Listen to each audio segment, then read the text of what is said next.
திருச்சிற்றம்பலம். சிவசிவ அன்பு தோழமைகளே, கடந்த பதிவில் அற்புத திருவந்தாதியின் பாடல் 43 காரைக்கால் அம்மையாரின் தாயன்பை உணர்ந்த நாம் இன்று சிந்திக்க உள்ள அற்புத திருவந்தாதியின் பாடல் 44 இறைவன் தமக்கு இன்னும் அருள் செய்யாதது ஏனோ என புலம்புவதை கேட்கலாம். பாடலை கேளுங்கள். தனக்கே அடியனாய் தன்னடைந்து வாழும் எனக்கே அருளாவாறு என்கொல், மனக்கினிய சீராளன் கங்கை மணவாளன் செம்மேனி பேராளன் வானோர் பிரான். இந்த பாடலின் முதல் அடியில் தனக்கே அடியனாய் என தொடங்குகிறார். தனக்கே என்று சொல்வதன் மூலம் வேறு யாருக்கும் இன்றி சிவபெருமானாகிய உமக்கு மட்டுமே தாம் அடியவராக இருப்பதாக காரைக்கால் அம்மையார் உரைக்கிறார்.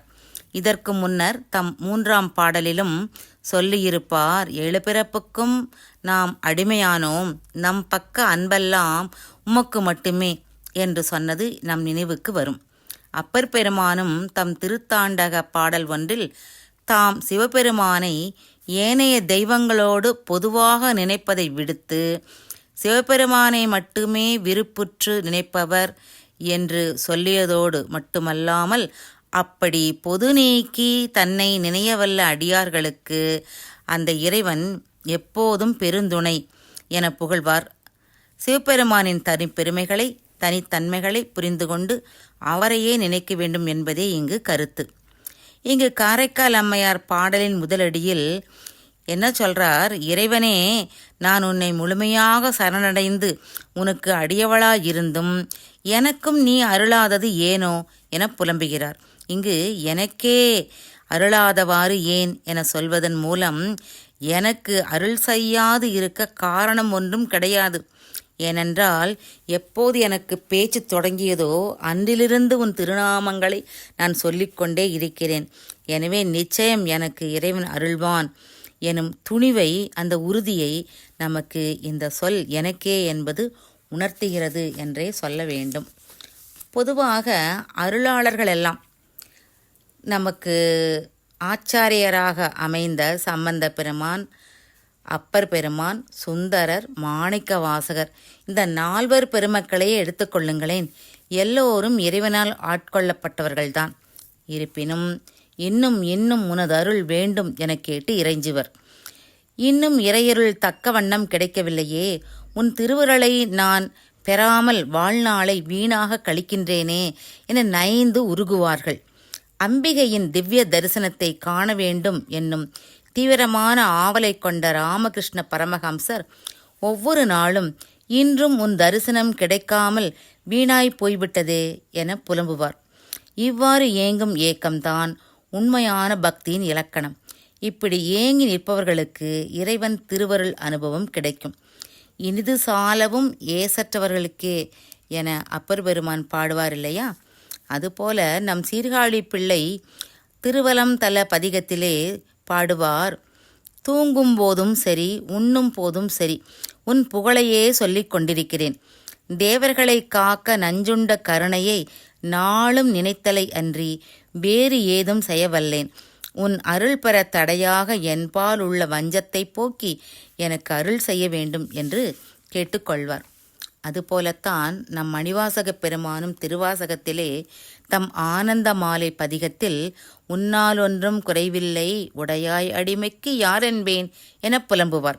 அதை என்ன சொல்றாருன்னா, எல்லாவற்றையும் உனக்கே உணவை பொருளாக கொண்ட இறைவனே, உன்மீது ஏதும் தவறில்லை, எந்த குற்றமும் இல்லை. ஏனென்றால் உனக்கு நான் அடிமையாவதற்கு எனக்கு என்ன தகுதி உள்ளது என புலம்புவதை நாம் கேட்கலாம். இந்த இடத்திலே வள்ளல் பெருமானுடைய பாடல் ஒன்று அற்புதமான பாடல் நினைவுக்கு வருகிறது. அந்த பாடலிலே வள்ளலார் சொல்கிறார், தில்லை கூத்தனை நான் கண்டு வழிபட்ட போது என் மனத்தில் அருள் காய் ஒன்று காய்த்தது. அது ஞான ஒளி திகழ பழுத்திடுமா அல்லது பழுக்காமல் வெம்பி வீழ்ந்து ஒளியுமோ? அன்றி நன்கு பழுத்தாலும் அது என் கைக்கு வருமோ? அல்லது மலம் மாயை எனும் குரங்குகள் அதை கவர்ந்து கொள்ளுமோ? அப்படி அவை கவராதாயினும் என் கையில் கிடைத்து உண்ணும்போது என்னால் அதை சுவைத்து விழுங்க முடியுமோ அல்லது தொண்டை விக்கி தடைப்படுமோ? சிவனே, உமது உளக்குறிப்பை அறியேனே, உன் அருள் கிடைக்குமோ என்று புலம்புவார். தாய்மான சுவாமிகளும் தன்னுடைய பரம்பொருளை கேட்பார். எந்த நாள் கருணைக்கு உரித்தாகும் நாள், என் இதயம் என்னை வாட்டுதே, ஏதென்று சொல்லுகேனே என்று புலம்புவார். இப்படி இறைவனுடைய அருள் வேண்டும் என்று வேண்டக்கூடிய அருளாளர்களையெல்லாம் ஏங்க வைக்கும் இறைவன் எப்படி இருப்பானாம் என்று கேட்டால், காரைக்கால் அம்மையார் 3வது அடியிலே அவருடைய இறைவனுடைய இலக்கணத்தை சொல்கிறார் பாருங்கள். முதலிலே சொல்கிறார், அவன் மனக்கினிய சீராளன் என்கிறார். காரைக்கால் அம்மையார் இறைவனுடைய அனந்த கல்யாண குணங்களை எண்ணி பார்க்கிறார். அவனது பெருந்தன்மைகளை நினைக்க நினைக்க மனத்திலே இன்பம் பெருகுகிறது. அதுதான் மனத்துக்கு இனியன், மனதிற்கு இனியவன் அவன். பழமுதிர் சோலை திருப்புகழ் பாடலிலே அருணகிரிநாதர் சொல்லுவார், முருகனை அன்பர்கள் உளத்திலே இருக்கும் இனியவனாய் விளங்குகிறான் என்று சொல்லுவார். அகரமுமாகி அதிபனுமாகி அதிகமுமாகி அகமாகி அயனனவாகி அரியனவாகி அரணனவாகி அவர் மேலாய் இகரமுமாகி எவைகளுமாகி இனிமையுமாகி வருவோனே. அப்படி இனிமையாய் வருபவனாம் முருகப்பெருமான். அப்பர் பெருமான் இடைமருது தல பாடலிலே சொல்லுவார், இறைவன் கனியினும் இனியன், கட்டிப்பட்ட கரும்பினும் இனியன், பனிமலர் குழல் பாவையினும் இனியன், தனிமுடி கவித்தாளும் அரசனை விட இனியன் என்பார். பொதுவாக நம்ம எல்லோருக்கும் நம்மைத்தான் முதலிலே பிடிக்கும். ஆனால் இன்னம்பர் ஈசன் என்னை விட எனக்கு இனிவன் என்பார் அப்பர் பெருமான். முருகாற்று படையிலே முருகனின் 6 முகங்கள் ஒவ்வொன்றும் ஒரு தொழில் சிறப்பை உடையது என்று சொல்வர். அதில் 2ஆம் திருமுகம் எப்படிப்பட்டதாம், ஆர்வலருக்கு அருளும் முகம் என்று சொல்வார். சுந்தரப் பெருமானும் தன்னுடைய திருக்கருப்பரியல் ஒரு பதிகத்திலே அனைத்து பாடல்களிலும் மனத்தினால் இணைந்து போதவர் நமக்கு இனியவாறே என்றே பாடியிருப்பார். அடுத்து பரிபாடலிலே சொல்லப்படுகிறது, இறைவன் எப்படிப்பட்டவனாம், அடியார்களுக்கு ஏவலாளனாகவும் நடக்கும் சீர்மை உடையவனாம், அவரவர் ஏவலாளனும் நீயே என பரிபாடல் சொல்லும். எப்படி அவன் ஏவலாளனாம் என்றால், செல்வ நிலையிலே பொருளாதாரத்திலே வறுமையாய் இருந்தாலும் பக்தி நிலையிலே அருள் செல்லம் உடையவள் வந்திப்பாட்டி. அவளுக்கு உதவுவதற்காக இறைவன் கூலியாளாக மண் சுமந்து வருவான். அப்படிப்பட்ட இறைவன் பாணபத்திரருக்கு உதவுவதற்காக வயதான விறகு வெட்டியாகவும் வந்தான். பார்த்தனுக்கு உதவவோ புலையன் வேடமும் பூண்டவனாயிற்றே. அது மட்டுமா, சுந்தர பெருமானுக்கு அவர் மீது ஊடல் கொண்ட அவர் மனையாள் பறவையாரின் கோபம் நீங்குமாறு செய்ய தூது சென்ற கருணாகரன் அல்லவா அவன். அத்தகையவன் அவன். மனத்துக்கினிய சீராளனாயிருப்பவன் கங்கை மணவாளனாகவும் இருக்கிறானாம். பகீரதனுக்காக ஆரவரித்து வந்த கங்கையை தம் சடையிலே தாங்கியவன். அகங்காரத்தால் கலக்கமடைந்து புனிதம் இழந்து கங்கை இறைவன் திருமுடியிலே தேங்கி புனிதம் பெற்றதல்லவா. கங்கைக்கு இறைவன் மணவாளன் என அவளை உலகம் போற்றும். புராணங்கள் சொல்கின்றன. இறைவனின் சக்திகளைத்தான் மனைவிகள் என்று சொல்வார்கள். உமைக்கு சமமான நிலையை கங்கை பெற்றது.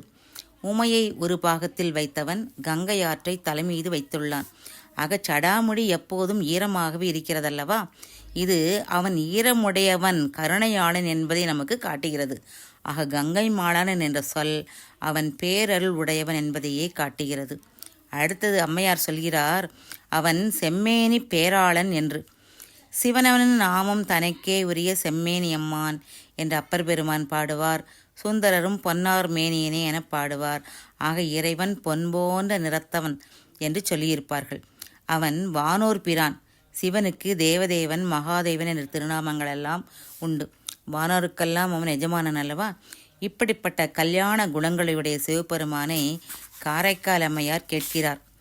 எத்தனையோ பேருக்கு முழு அருளை தந்திருக்கிறாயே, உன்னையன்றி பிறர் யாரையும் ஆண்டானாக கொள்ளாமல் இருக்கும் எனக்கு மட்டும் இன்னும் அந்த அருளை வழங்காதிருப்பதுக்கு என்ன காரணம் என்று இறைவனிடம் கேட்கிறார். என் மீது ஏதும் குறைவுள்ளதா, என்னை புறக்கணித்து விட்டீர்களா என்றெல்லாம் புலம்புகிறார். இந்த ஏக்கம் இருந்தால்தான் மேலும் மேலும் உயர்ந்துகிட்டே போக முடியும் அல்லவா? இதைத்தான் அம்மையனுடைய பாடல் நமக்கு காட்டுகிறது. திருச்சிற்றம்பலம்.